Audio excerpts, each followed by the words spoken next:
So you got some hatchlings and you're just wondering, what the heck do I do with them? You know, what am I supposed to leave them in the incubator? When do I feed them? How do I get their sheds? I mean, there's a lot that goes on. So this video, I hope, will discuss some of the gaps that occur between you doing your pairings and your female laying the eggs, and now you got these hatchlings. I mean, there's a big gap in there that I don't think there's a lot of information that's available on YouTube or other platforms. So hopefully this video will help. Let me know. These brothers my guys, know that they fly, know that they ride or die. I keep boys by my side, CJ Ack, never gotta roll with ice. These brothers my guys, know that they fly, know that they ride or die. I keep boys by my side, CJ Ack, never gotta roll with ice. Hey, what's up, guys? It's Paul with Spheric Reptiles, and I'm so glad to be coming to you fresh off Daytona. Had a great time there, and it's always a good time to see the variety and talk to other breeders in the hobby and just what they're doing. So one of the things that I did is I did a walkthrough, which you've seen that video last week. Now, this is the video from the discussions that I had behind the scenes with different breeders about what they're doing with hatchlings and comparing that to what we're doing here at Spheric Reptiles. So the number one thing that we want to make sure that you do is that, you know, you check the box on everything that you need before you start breeding. So if you need an incubator, get it. And as soon as your female goes into her ovulation shed, go ahead and start running that incubator. That way you can start testing your temps. You can make sure that your humidity is right. But hey, just look at this video here next and I'll explain it. So I think one of the important things to talk about is incubation. So I think everything starts with incubation from my standpoint, because like I said before in other videos, the female will do all of the work. There's a light in here as well.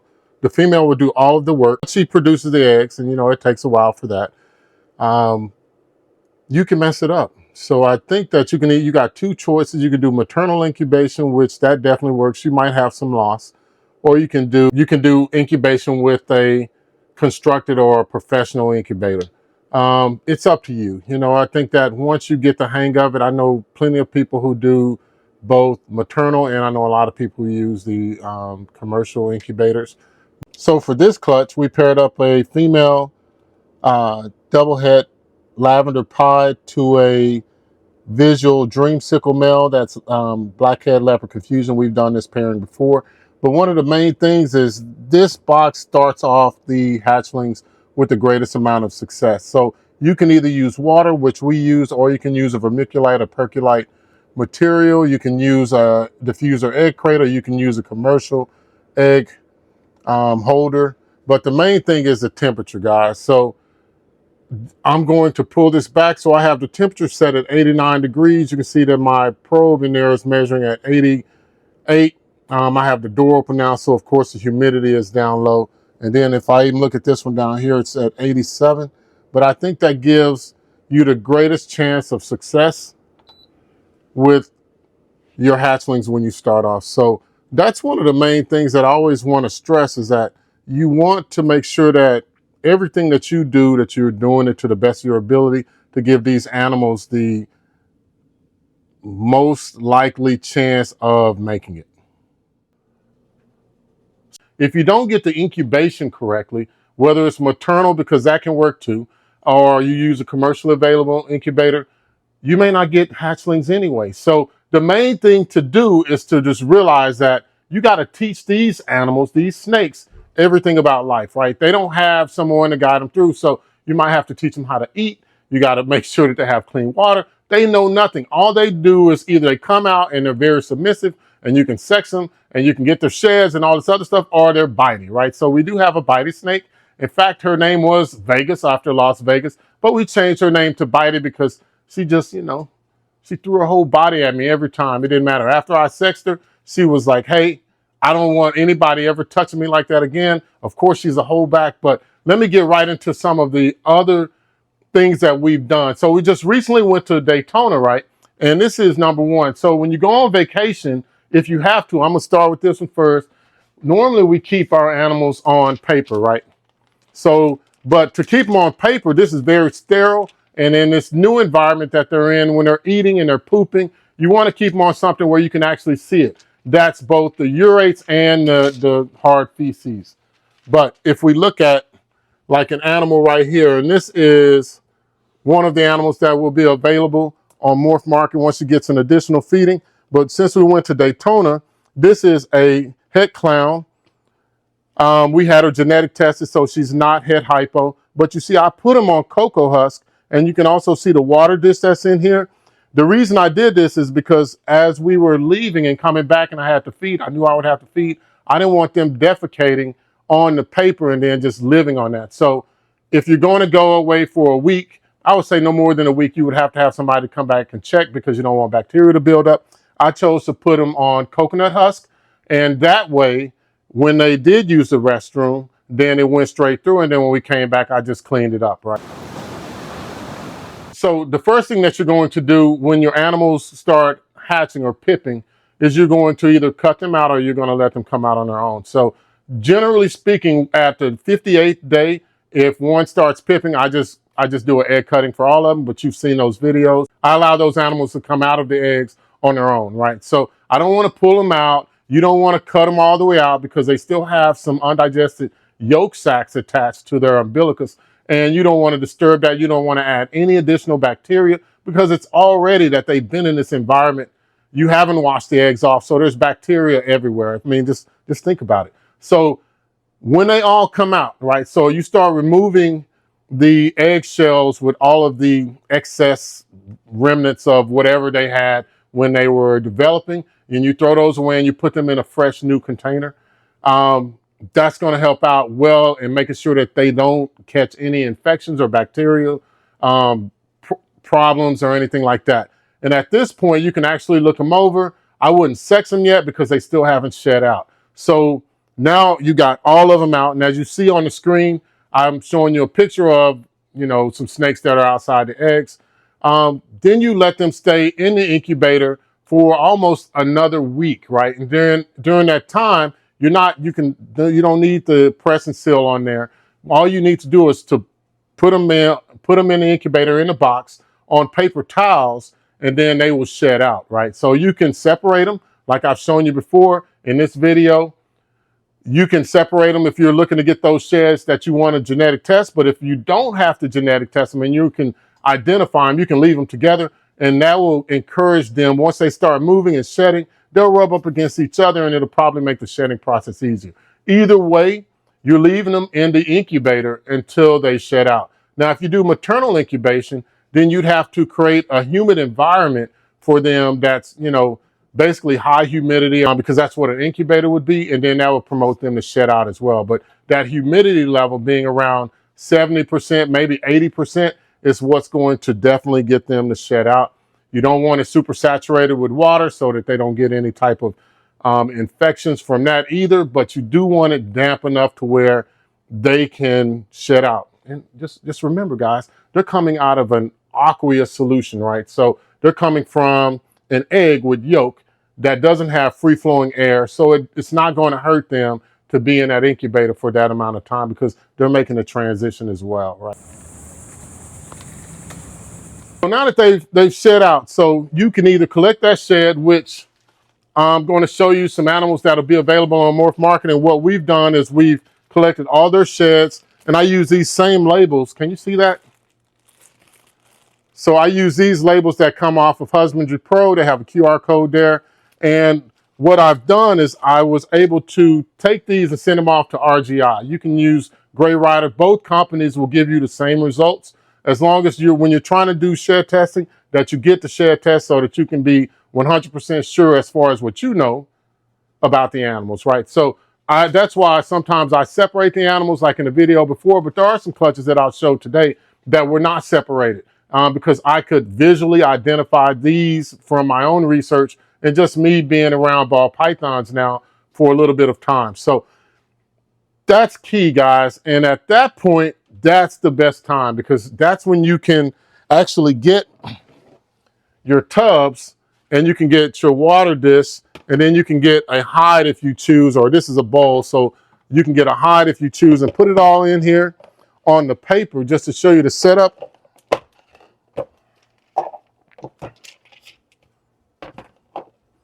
So that would be my typical setup for a hatchling, right? Or I also have these bowls.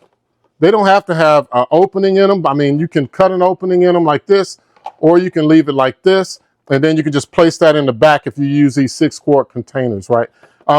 So what that will do is that will increase their security, because now they can get in here in this bowl, and then they can be away from light. So inside of this hatchling rack, they're going to be all the way to the back. It's dark, it's black back there. That's where the heat tape is. So they're more likely to migrate back there anyway, because that's what they're used to. They're used to that 90 degrees. And I have this set at 92 degrees because it has to go through plastic, and I got a probe.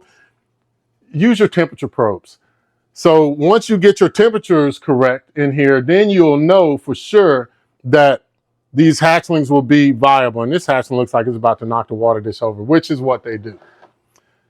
So now that we've discussed that, let me show you some hatchlings, guys. So Lynn, I guess I'm gonna get you to walk around here, or just stay.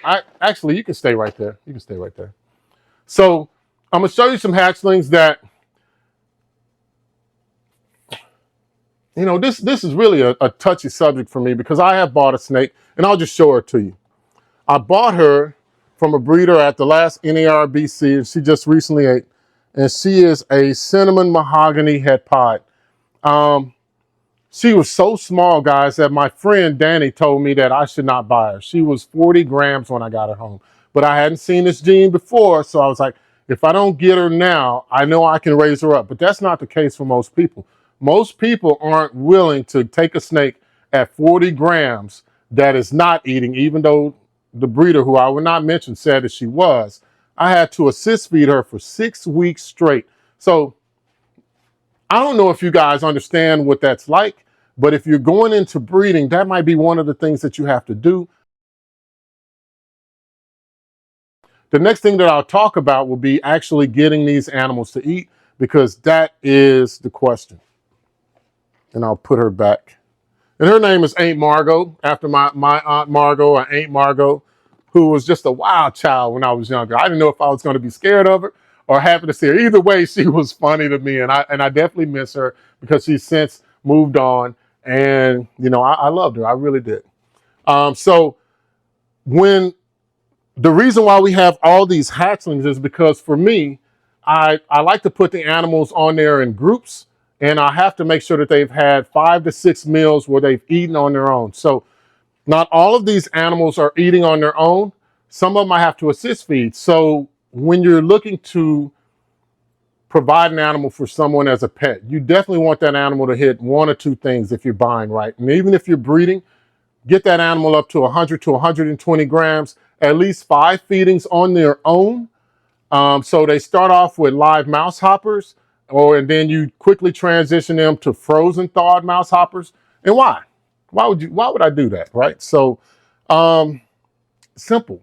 If an animal will eat a frozen thawed, it will eat alive, right? So, but if an animal is only eating live, then it probably won't eat frozen thawed, because you think about it. So let me take Kansas City and show them to y'all real quick. So I have Kansas City here, who is a leopard yellow belly head clown, and I had him genetic tested through RGI. So if this little guy were to just eat live animals, he just learned how to eat. He just learned how to eat. So if you offer him something that's frozen thawed and it's not jumping around, then is he probably going to eat it? He might. I'm not going to say that he won't. But as this animal gets older and older, the chances of him taking that non-live animal, because that's not natural for a snake, right? Snakes generally in the wild, and even in captivity, if they can, they want a live item, right? Because it's fresher. They know that there's nothing wrong with it. Generally speaking, if something's dead and laying there, then that tells all of nature that it's not to be eaten, right? Something killed it, or something made it die. And there's other animals that eat dead animals, or roadkill, or carrion, or whatever you call it. But that's one of the main things. So now we're going to have, pretty much by the end of the month, all of these animals on Morph Market. And then we'll also be doing NARBC in Dallas here in September. So we can't take all of them, but we will choose some to take, and we'll take 2 displays, and we'll have these animals available. But let me show you some of the animals that I'm talking about. I already showed you the head clown. So this is Spring, a phantom clown that's het for hypo that was genetic tested. And you can see the phantom in there and how pretty that she is and everything. And you can see she's on the coconut husk. I'm going to be basically putting all these animals back on paper starting next week. But since I just fed them on Thursday, I kind of want them to get one of those poops out to make sure that they don't regurgitate. I talk about regurgitation. Another key thing, as you're building these hatchlings up, they're just like a newborn baby. So you got to give them time to digest their food. So as soon as they eat, try not to handle them for about 3 days and wait until they start pooping and peeing, and then you can probably pick them up and move them. But during that little time, I definitely would not be picking them up. I'm just gonna run through these a little faster. So then we got a pastel Mojave that's also het for clown and het for hypo, that he's already ready to go. I'm just waiting to put him on Morph Market, but he's definitely going to be good for someone with a hypo clown project. And next that was all one clutch. But again, you just think about how many of these we have, and I'm not going to show you all of them. I'm just going to show you a couple. Let's see. This is a Huffman leopard head clown that was genetically tested, and he's already on Morph Market. He's already over 100 grams, but see, that's the goal. You want your snakes to look nice and chunky like this, and he's also a little bit feisty, so I'm not going to get my hands anywhere near him. But definitely want an animal that is eager to bite if you're breeding, right? You want an animal that doesn't really want to be touched, so that every time you offer them a meal, they take it. Now, the animals that are a little bit reluctant, that would be the one that poses a problem. That's the one that probably causes you to assist feed. And I'll show you another animal that is not an assist feed. This one's ready to go as well. This is a Huffman spot nose head clown, and he's all ready to go. It's kind of chunky. You can see that, you know, he's built up some size. He started off at around 55 grams, and now he's over 100. Let's see, one more from that clutch. I will show you Miami. Miami's made a huge transition. This is a pastel Huffman leopard head clown, and you can see just the difference in him and the other snake that was before. But again, this is a pastel version. When he was first born, he looked completely gray, but what I started all of them off on was a live mouse hopper, right? I gave them 2 live mouse hoppers, and I don't do snake feedings anymore on video. I got some early, like maybe 3 years ago, but I quickly transitioned them over to the frozen thawed. And so with that, again, that way you can buy 100 frozen thawed mice, because they're all on mice now. So you could easily buy those, right? And then you could seal them up individually, like I did in this video right here, to kind of talk about how to do your frozen thaws, and that way you can keep them going. So that's whether they eat live or frozen thawed. We generally try to do more frozen thawed, even though we do still have animals that eat live. Now let me get to some of the other animals that we have. Well, I won't show Hannibal.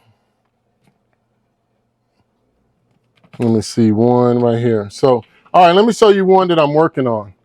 And this is Pennywise, and Pennywise is a acid head hypo, head TSK, orange dream, right? So we had him genetic tested for the orange dream. We can already see he has acid. We also tested him for yellow belly, and that came back negative, but he is yet to eat unassisted. So that's been 4 feedings for him that have been assisted. Now, I did offer him a mouse hopper in the beginning, and when he didn't take that, so that's why the other ones that I'm going to show are a little bit further ahead. But see, this is an animal that you would not want to sell. He is not sale ready. I do have his brother, which is a holdback for me, but I think that he is already eaten, you know, so I let him eat 3 mouse hoppers to make sure that they have their digestive system right. And he is an orange dream as well. Same genes, you know, head for TSK and hypo, but in an acid. But that's important to me. So got to take your time when it comes to feeding these animals. Don't rush them up to an adult mouse or a rat pup, because you got to think about their digestive systems were just you know, basically ingesting a yolk bag or a yolk sac or embryo sac, whatever you call it. They were not eating whole food. So you got to give them small amounts of food more frequently. I would say every 5 to 7 days, because in this video, the 5 or 7 day or 14 day, you know, that holds true for bigger animals, right? But when you have hatchlings, you got to take it nice and slow. So that's what I'm saying. Start them off with at least 3 to 4 mouse hoppers and then transition them up to the small mice. And then eventually, before you sell them, they should be eating adult mice, right? Let me show you one more. I'll show you Freddy Krueger. Freddy Krueger looks spicy. He is an acid that is head for TSK and hypo. He'll be available as well. And all of the animals that I'm showing you, with the exception of Candyman over here, will be available on Morph Market. He needs one more meal to be ready. And so now let's go down to the next clutch. So I will go down to the dreamsicle cluster we had. And I'll show you one of the heads first. Not that one. All right, so this is a confusion leopard that is double head for lavender and pied, guys. So this is a great example of what we are trying to produce here. And again, this one's ready to go. Has already had over 5 meals. His next meal will be a small mouse, and you know, he'll be ready at the end of the month. But let's see, I just want to show you guys some of the animals that we've hatched out, because I think that's encouraging when you're talking about animals and then someone's showing you animals. Let's see, what's another one that we have here? I'll show you Pacific. Pacific, and he's out of the Oceans tribe. So he is a spot-nosed, yellow-bellied, pinstripe clown, right?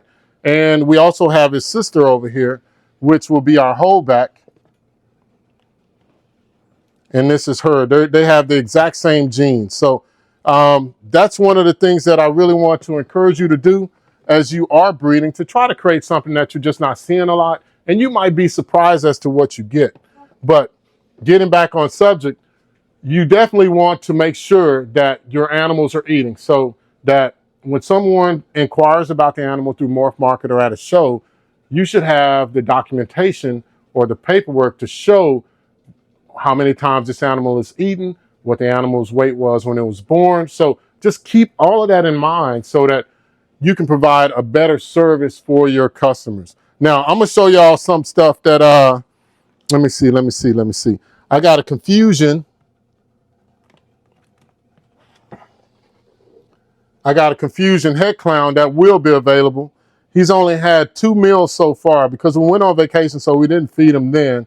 But we got confusion head clowns that are definitely well on their way. By the time the end of the month comes, they will be all ready to go. And then if we start over here, we also have, let's see, I'm trying to see one of the animals that will be available.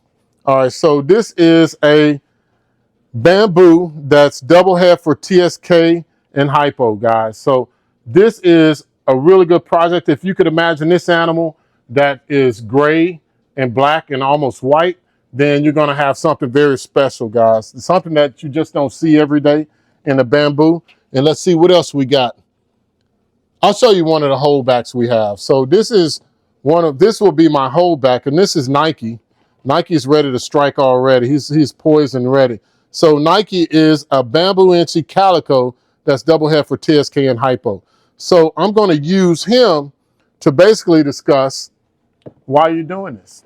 And this is the last segment, I promise. So you're doing this so that you can produce animals that you like, as well as provide a way for other people to have some of these same animals. So with this clutch, we did already pre-sell one of these animals. We pre-sold this one. So one of our customers had the first choice, and she chose this pastel inchy calico that is also bamboo and double head for TSK and hypo. So this is one of the things that you can do. Like, you can produce animals for other people that they like and that you like, so that you're propelling your own interest. So that's why we have all of these, guys. And this is our entire collection. So we're very specific as to what we breed. And so far this year, it looks like we're going to have, we got 1, 2, 3 more clutches that we're waiting on. So that'll top us out at a 14, which is a lot. So we definitely have to move some of these animals so that we have rack space. We got a couple more spots down there at the bottom. But remember, you saw that the 4 eggs that were in the incubator earlier, that's all of those spots. So, you know, we're just trying to do something to help. Hopefully this video on your hatchling care and just the little things. So remember, just to recap, incubate well. Then when you do your egg cutting, let them come out of the egg. Then let them shed.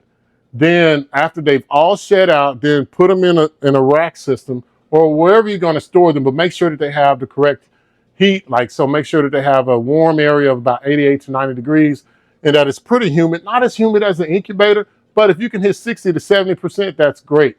You don't want the substrate soggy. So that's why I recommend using paper, because anytime it gets wet, you can see it. Anytime they poop, you can see it. If you go on vacation, try to use coconut husk, cypress mulch, something that they can actually poop through and it'll pass through and it won't get on their body because you don't want them to get scale rot or any other type of infections.